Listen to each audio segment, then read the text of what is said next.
DW Africa Link. It's Wednesday, the 18th of March, 2020. You're warmly welcome to Africa Link, live from our studio here in Bonn, Germany. Now, fasten your seatbelts as we proceed to give you what you need. I am Eddie Micah Jr. And my name is Mimi Mefo. We hope you are staying safe from the coronavirus wherever you're listening from. Remember to join our Facebook page on DW Africa. Please drop your comment on the topics that we are covering. Coming up on the show, coronavirus takes on religious services. After government prohibits a gathering of more than 100, churches in South Africa will have to play their part. On average, 10 million ZCT people gather at Moria. We are going to make sure that our people are urged to comply so that we can be able to fight the pandemic, because this is a national issue. We would also be finding out the impact of the virus in other countries. In Nigeria, for instance, a travel ban is said to have been imposed on citizens from UK, China, Germany, and other seriously affected countries. But is that enough? It's not even enough. We are now at a stage where the disease is in pandemic form, and we have to double up to start combining containment activities. You don't want to miss any part of this show, but before we get into details, let's go to the news in brief and what's making news around the world. We shall be back. DW News. I'm Christina Krippal with the DW News. The Sahel state of Burkina Faso today announced the first known fatality of coronavirus in sub-Saharan Africa. While still lagging behind the global curve for coronavirus infections and death, on Wednesday morning the tally of reported cases in all of Africa stood at 676, with 15 fatalities spread over Algeria, Morocco, Egypt, Sudan and Burkina Faso. African countries are rushing to implement measures aimed at slowing down the spread, but at the same time hoping to keep the public from panicking. In Rwanda, José Nyamusore from the health state agency RBC spoke about the situation of Rwandans hit by the virus. They develop Nile syndrome, so they are under follow-up and they are okay. So there is no reason for panic. So let us all contain this outbreak and stop the spread. Keep your hand for you and for yourself. Don't touch your face. Have your hand clean, keep the social distancing, and everything will be fine. Malawi's leader Peter Mutharika has fired the country's army commander General Vincent Nundwe, whose men have in recent months protected demonstrators protesting against fraudulent elections that returned the president to office. The move comes days after Mutharika dissolved his cabinet, his latest political maneuver after his May re-election was annulled over irregularities. In a landmark ruling last month, the Constitutional Court ordered officials to hold a fresh presidential poll within 150 days. This news is brought to you by DW in Bonn. Germany began today denying entry to non-EU citizens in an attempt to stem the spread of the pandemic. It is also increasingly under pressure from other European Union countries for failing to impose a general quarantine. Chancellor Angela Merkel will be addressing the nation tonight on television for the first time in 15 years in office, except for the customary New Year's greetings. She's expected to call on Germans to take the directives issued by the government to slow down the spread of coronavirus seriously. Lothar Wieler from the Public Health Institute Robert Koch told DW, Let me make this perfectly clear. If we do not implement the program we have created, the measures we recommend, and which the German government has also adopted, if we do not manage to reduce contact between people for a few weeks, then it is possible that in 2 to 3 months we will have up to 10 million infected people in Germany. Coronavirus deaths in Europe have surpassed the toll in Asia for the first time, according to a tally of official data by news agency AFP. By Wednesday morning, the number of deaths in Europe stood at 3,421, compared with 3,384 for Asia, where China was the initial epicenter of the pandemic. The Russian government on Wednesday denied allegations made in a European Union document it was driving a media disinformation campaign designed to worsen the impact of the coronavirus in the West. For more news and information, please visit our website at dw.com. I'm Christina Krippal. And this is Africa Link. We are coming to you live from our studios in Bonn, Germany. Once more, my name is Mimi Mefo. And the name is Eddie Micah Jr. Now, to all of you listening via our Facebook page, DW Africa, keep the comments coming through. And Osajafo Krenzel on the page says, hello from Ghana. Well, I'm Ghanaian, so Osajafo, welcome to the show. Abubakar Gejel says, hello, DW, I'm from Nigeria. You're welcome. Asan Selo says, hello, DW. So basically, Mimi, a lot of people are tuned in. Some are already leaving their comments. We welcome them. All we can say is stay safe wherever you are, but we are here to bring you latest updates on coronavirus. Talking about that, as we all try to protect ourselves from the virus, the effect on lives and everything else is clear for us to see.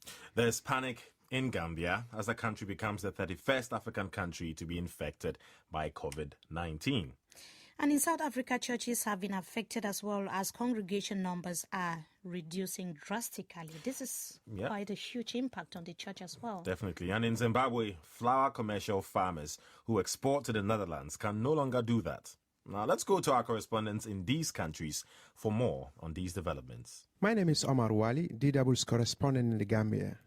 The Gambia is the latest country on the continent to be hit by the coronavirus. A lady in her 20s is reported to have brought the virus into the country.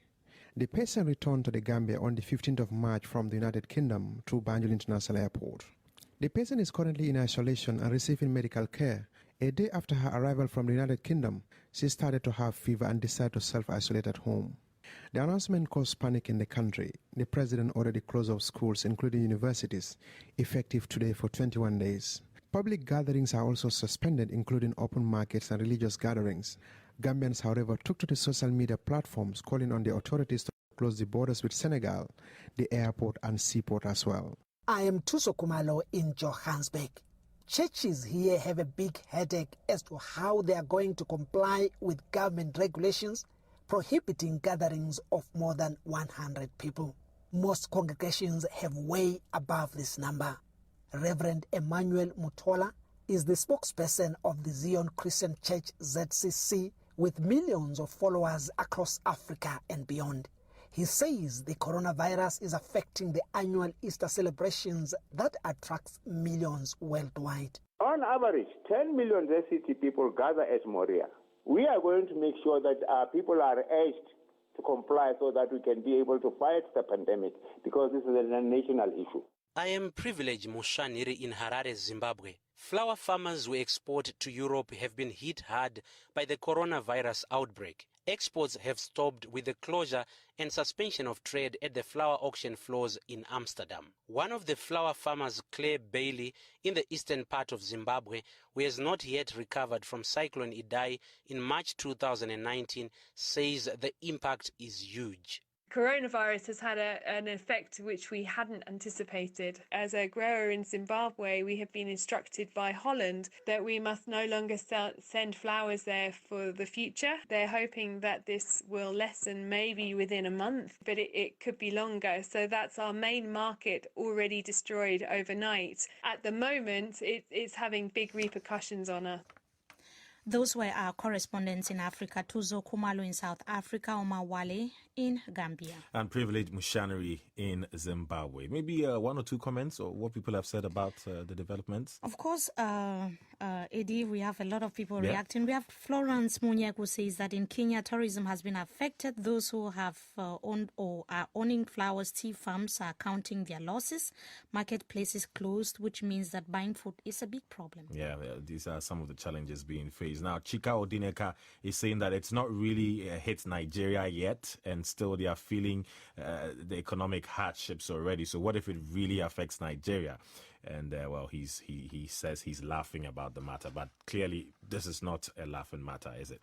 Well, Mimi, losing jobs and money due to the coronavirus epidemic is a global issue. The UN says workers around the world could lose up to $3.4 trillion this year due to the virus. Quite huge there, Eddie. That is a lot of money to be lost. The International Labour Organization also says that the pandemic could trigger a global economic crisis and destroy up to 25 million jobs around the world. Oof, that's definitely scary. It is calling for government to act fast to shield workers from the impact.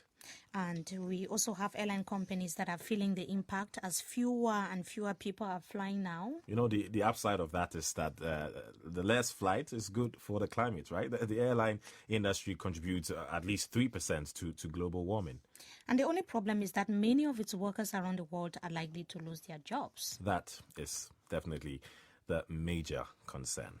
And for the latest cases of coronavirus, we have Zambia that reported 2 cases just today. Nigeria's confirmed cases now 5 more cases. Increased from 3 to 8 because 5 cases were reported today, like you said. The first death so far in sub-Saharan Africa, we have a member of parliament in Burkina Faso. Who died today. Quite a pathetic situation. We are closely following up development. And back to Africa. As we are talking about the situation on the continent, Nigeria has recovered 5 new cases, or has recorded rather 5 new cases of the coronavirus this Wednesday. As we earlier indicated, this brings their total number to 8. The country says that it's going to be banning travelers from 13 countries, including China, US, the UK, and Germany, to control the coronavirus epidemic. Now, the ban is supposed to take effect on Saturday, March 21st. This comes after the country recorded its 3rd case. Well, now we're talking about 8. I mean, these things are fast developing, that you always have to catch up with the numbers. But how are people reacting to this ban, and what more can be done? Uwais Idris tells us more. Among other measures, Nigeria has announced restriction on travelers from countries with over 1,000 cases of COVID-19.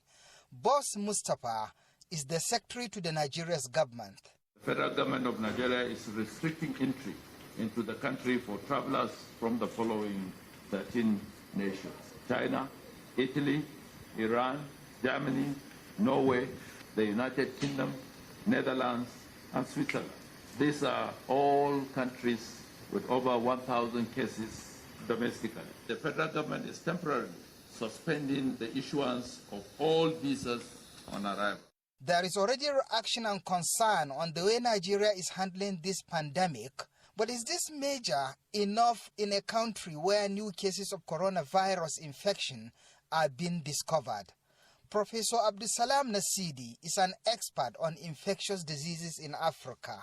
Well, I think it's a good step in the right direction, but it's not even enough.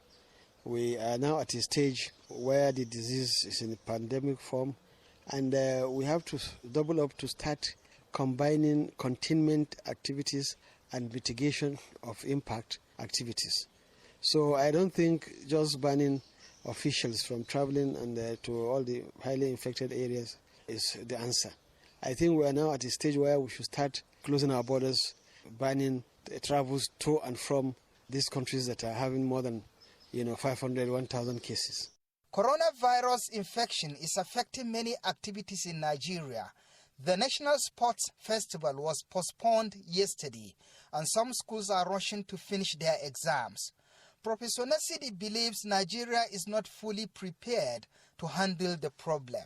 I can say Nigeria was prepared from diagnostic point of view and maybe some degree surveillance. But there are many other aspects that we are not at all prepared or are not adequately prepared.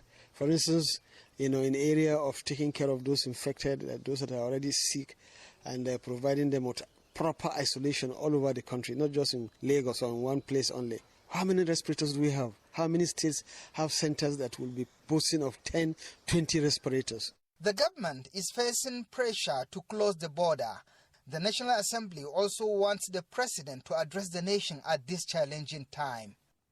Uwais Idris with that report. And all hands on deck in Cameroon to prevent the spread of the coronavirus. As of yesterday, the Minister of Public Health was reporting 10 cases.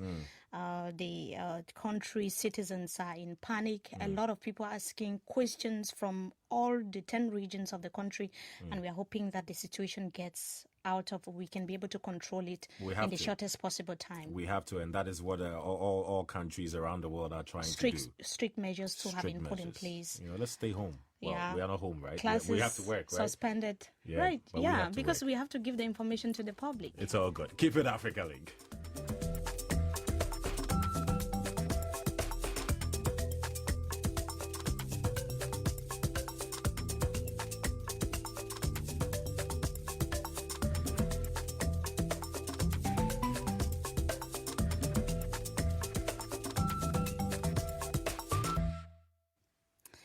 In case you are just joining us, this is Africa Link. We are coming to you live from our studios here in Bonn, Germany. I am Mimi Mefo.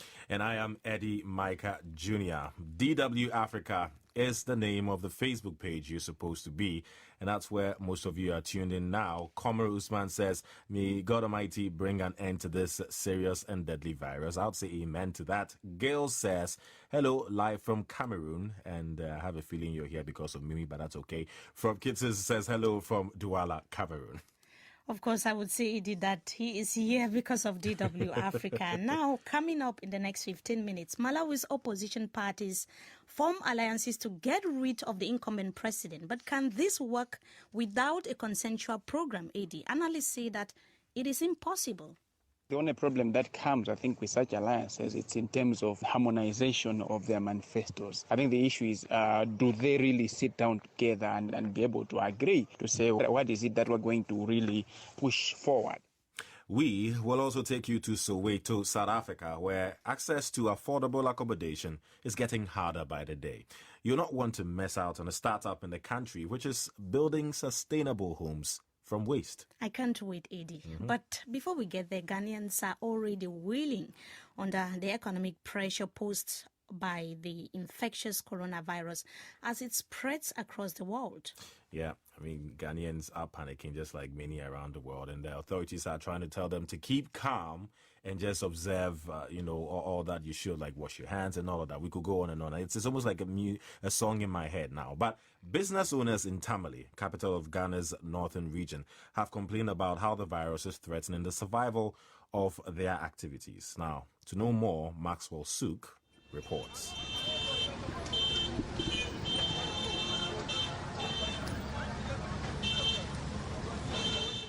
It's a busy day at the center of Tamale town, but people are careful than usual this time due to the novel coronavirus. I am at a bus terminal where passengers are embarking on their journeys. Bus conductor Yunus Danladi tells me the outbreak of the virus in the past few days in Ghana has slowed down businesses. The difference is more because when there was no coronavirus, a lot happens. We have passengers, the movement goes on.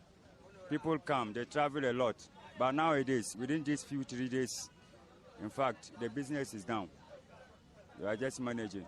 Ghana recorded its 7th coronavirus case on Tuesday after confirmation from a laboratory test. The government in a state address on Sunday outlined measures to contain the spread of the virus, including banning all social gatherings and shutting down of schools. The measures are taking a toll on relations as well as the economy, says Mariam Abdurrahman, a petty trader in Tamale. Now people are very scared of doing a lot of things. Sometimes you are giving somebody money, the person is even skeptical whether it is safe for the person to take their money or not. Even in our relationship, a lot has actually changed.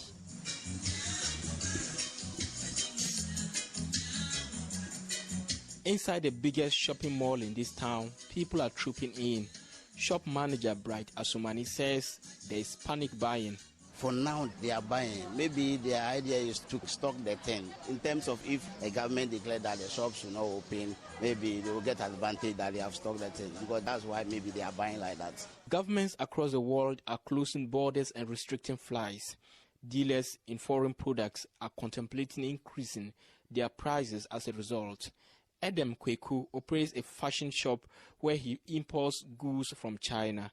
He shares his concerns. The things that we deal in are not domestically produced. We import all those things. So if I have not been able to go to the countries that I might have gone to bring in the thing because of what is happening now, then technically, my business will not generally do well. Yeah.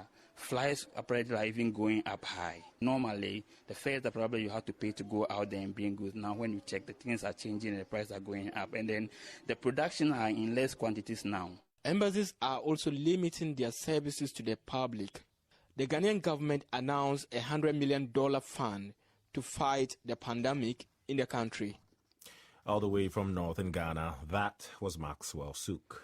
Ghana is not the only country in the continent battling to fight against the spread of this coronavirus. Nope. We have Nigeria, we have Cameroon, Zambia, Gambia. Across the continent, it is a general fight, Eddie.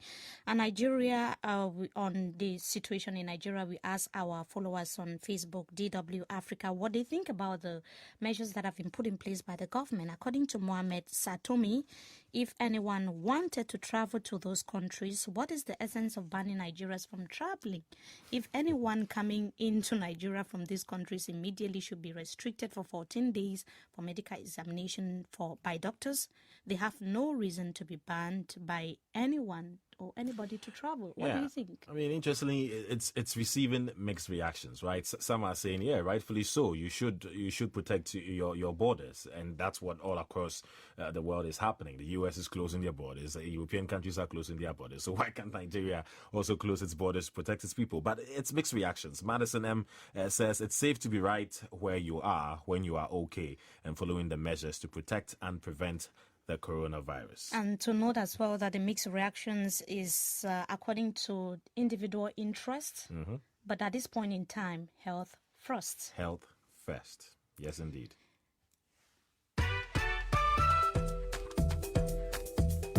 On the spot. In February, a constitutional court in Malawi cancelled the presidential elections after claims of widespread irregularities and ordered a fresh vote in the country. Now, since the ruling, political alliances have been formed and parties are ready for the May 19th election. But some people are describing the alliances as inefficient. Miriam Kalita reports.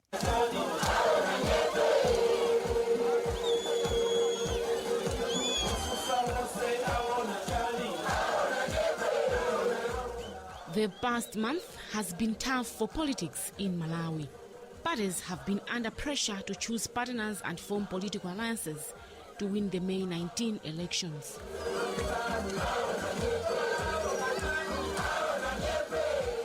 Supporters for the ruling Democratic Progressive Party and the United Democratic Front celebrate in the streets of Lilongwe after their leaders agreed to form an alliance. The opposition, Malawi Congress Party and the United Transformation Party, followed suit a week ago, with Lazarus Chakwera as the torchbearer and Saulos Chilima as a running mate. These are not the first alliances Malawi has had, but many people are now asking whether they actually achieve the intended objective, maintaining the government or unseating the incumbent. Makumbo Muntari is a political analyst and a member of the Political Science Association of Malawi. The only problem that comes, I think, with such alliances, it's in terms of harmonization of their manifestos. I think the issue is, do they really sit down together and be able to agree to say, what is it that we're going to really push forward? And that alone is actually a recipe for disaster. But Malawi Congress Party supporter Emmanuel Manyongo thinks both parties' manifestos are in sync. They consider the alliance a gateway to winning the elections. We've all been fighting for the same voter base. So now that we're united, it means we'll galvanize our different forces and our different voters, bring them together so that we are able to challenge the incumbent ruling party. So it's very important that our leaders have sat down and united and merged forces. This is very inspiring to us as supporters, and it will make the campaign easier because we have a large base and they have a large base too. Some political analysts argue that political alliances have only worked to keep the incumbent in power rather than to help the opposition enter the government. However, in some countries such as Senegal and Kenya, they have helped the opposition into government. United Democratic Front supporter Mbiri Mlamba says voters must be sensitized to understand what alliances are all about. As youth, it is our duty to sensitize the voters. You know, when something like this happens, not everybody understands exactly what's going on. Some people would think that UDF is no longer there, it's become DPP, or DPP has become UDF. It is our responsibility as youth to explain to people that not that the parties have separated, but they are coming together in an alliance towards the election. Miriam Kaliza, they're reporting from Malawi.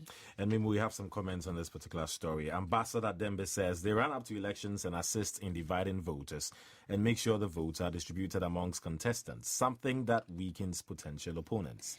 Joseph Marshall Banda says that this person, I think that he has been bewitched. If not, he's using chambered rock. I have no idea what that is, but, well, Shimo Murray says he just has to go. What is he scared of?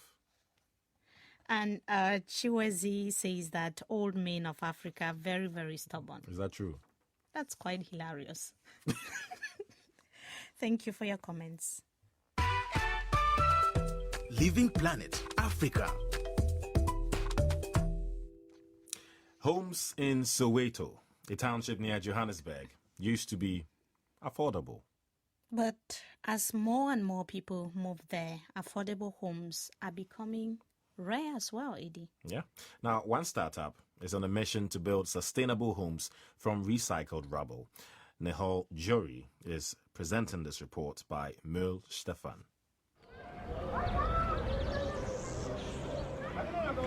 Greater Johannesburg is home to around 8 million people. Many come here hoping for a better life, but end up living in insufficient housing, in townships like Soweto outside the city. These houses are corrugated metal shacks in backyards, offering little privacy or protection from the rain and cold. Langla Dulovu grew up in one of these shacks. He says he saw the dense population of Soweto as an opportunity, and as a trained bricklayer, he started developing environmentally friendly bricks. They're more like, almost like Lego bricks.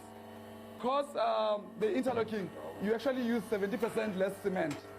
So this actually cuts your building cost by up to 30%. Dulovu's houses were received very well by the community, even though they had to pay more rent. To some tenants like Mwandeli Zibiya, it has brought dignity. Actually, I'm very, very, very happy, because if you are staying in the shack, it's not like you're staying in the room. Shack is like, it's not a place to be like as a human being, actually. To staying in a room, it's where you feel you're confident with everything. Like, shack is not the room. The bricks are made out of old construction waste, so Dulovu doesn't need to use sand. That also means that the bricks don't need to be fired in a kiln, which saves energy. The plan, Dulovu says, is not just to build houses for people. The plan is to actually train the people that live here, upskill them to actually build their own structures. So we can replace all their shacks by giving them skills and also training them to build their own houses.